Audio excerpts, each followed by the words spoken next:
It's Wednesday, October the 22nd, and on Loose Women today, our final farewell to Lynda, her last visit and interview with her friends and colleagues here at Loose Women. It's both heartbreaking and heartwarming. It all starts now with Janet Street Porter, Jamelia, Colleen Nolan, and me, Ruth Langsford.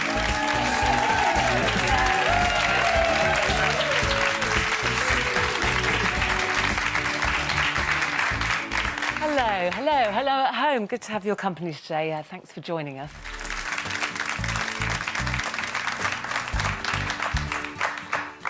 Hello, welcome back. It's good to have you with us today on Loose Women. And as you all know, our friend and fellow Loose Woman Lynda Bellingham sadly passed away in her husband's arms on Sunday. And it was just 2 weeks ago, actually. She was right here in this very studio talking to Janet and Colleen about her diagnosis, how she was coping, her plans for the future. And obviously, when we did that interview, we didn't know that sadly it would be her last ever one. So here is the first part of what was to end up as the last time that we spoke to her.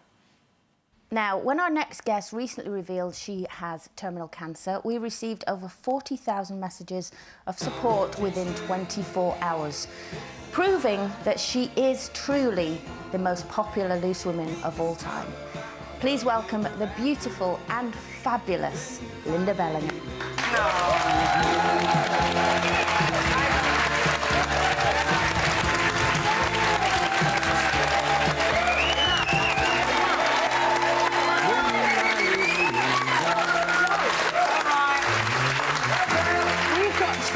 To chat about. We haven't got time for all this business. And you do like to chat. I do like a bit of a chat, yes. I thought of you this morning because I was late for work and Colleen said, "Oh, good job Linda's not here. Bella's Yes. would have had your guts for garters." I would. We'd have a set to, wouldn't we? well, that's the thing. One of the things I always remember about you was the morning meeting. And she was always first for the meeting. And God help you if you turned up 2 minutes late. She'd give me that look of death. Yes, if you didn't have a note. Yes. Come on then, girls. Ask me, what do you want to know? I was so proud of the title of your book. How long did it take you to come up with that? Do you know, seriously, I walked into, and thanks to Hodder for considering even letting me write the book. And can I just say quickly, this book is for everybody. This was not about me. This was... We might have had this conversation, Janet. I wanted to do a series of documentaries ages ago about death because people don't talk about it, people aren't ready for it, and it's not a very nice thing to talk about. But I wanted to make it funny, but I couldn't think of a title to sell it to the network. Do you know what I mean? I couldn't think of anything funny at the time. And then I thought, when I was diagnosed, I had to write down all my medicines. Oh, my medicines. I'd open a shop. And I thought, well, now's the time to do it. I'll write a record and then put it all in one, and then maybe I could, you know, sell that as an idea. But something I'm trying to tell you.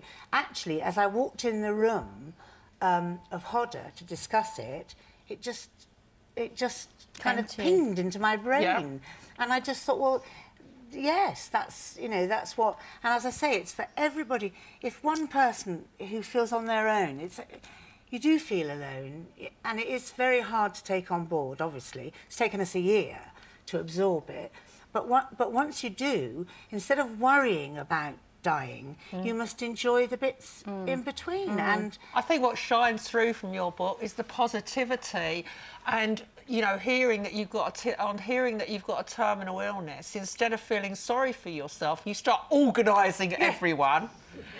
You start communicating with them all, and I think that's the thing that shines through. Well, I'm really lucky, and can I just say now, the response from the girls, it just meant so much to me, I can't tell you.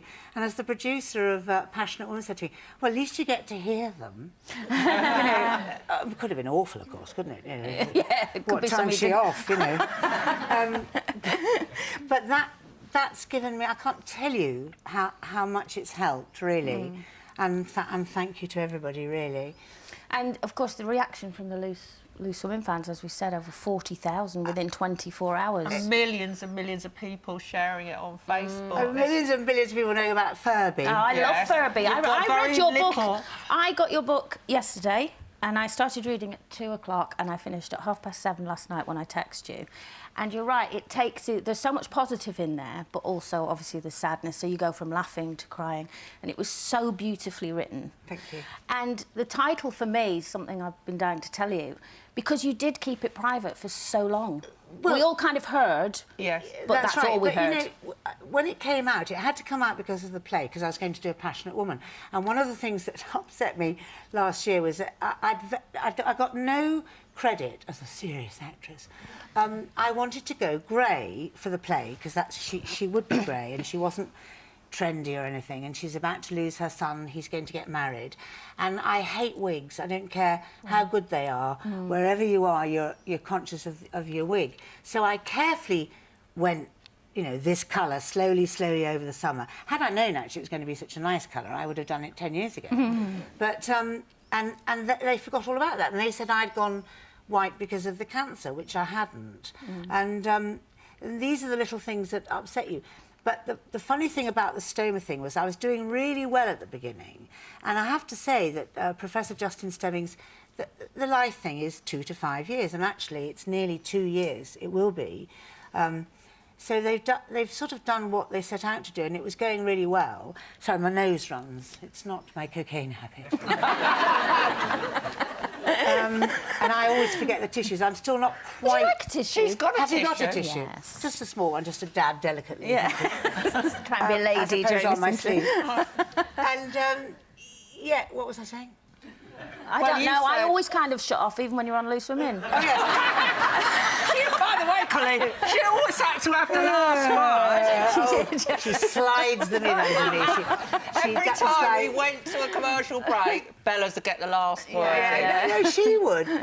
She'd go, "Loop," and no. And suddenly, I had this perforated colon, and suddenly I'm into hospital mode and operations. And that was another chapter I wanted to write, because if you've never been in hospital, God forbid, it's such a shock. Because Yes. again, you have to hand yourself over and sort of do what they tell you, and it is It all must that- have been hard for you. very hard. And Used to being in charge. Well, I am, and I woke up though with this strawberry on my stomach. What is this? This is nothing to do. And Michael, bless him, you know, most men would go, ah, and he was amazing and peered at it. A bit fearful at first, weren't you, darling?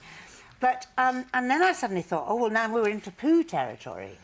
And we must get this out. People must not be embarrassed. And it's the second biggest killer, you know, and actually, unfortunately, in a lot of cases, the minute you're diagnosed, it's too late. And I knew I was stage 4 15 months ago.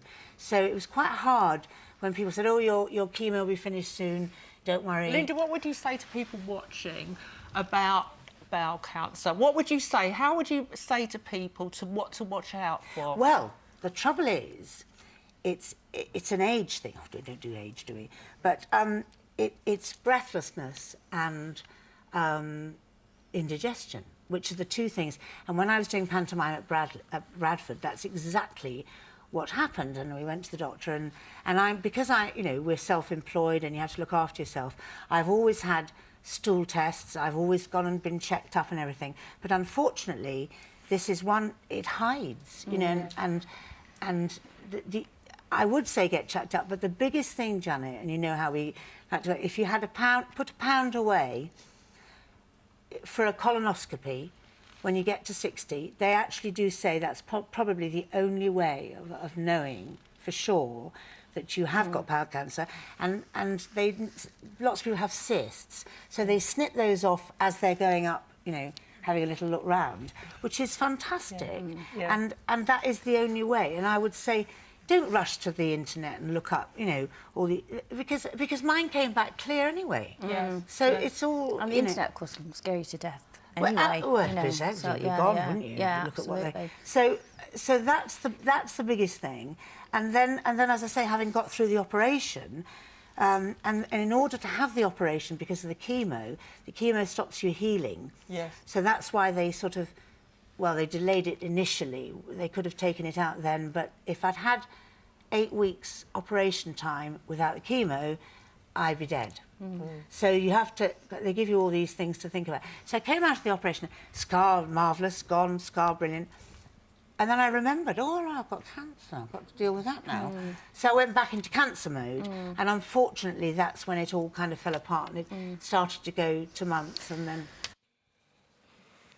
Oh, it almost seems unbelievable that she's still not here. I mean, so vibrant, so, that doesn't sound crass, so full of life, wasn't she? Still, 2 weeks ago.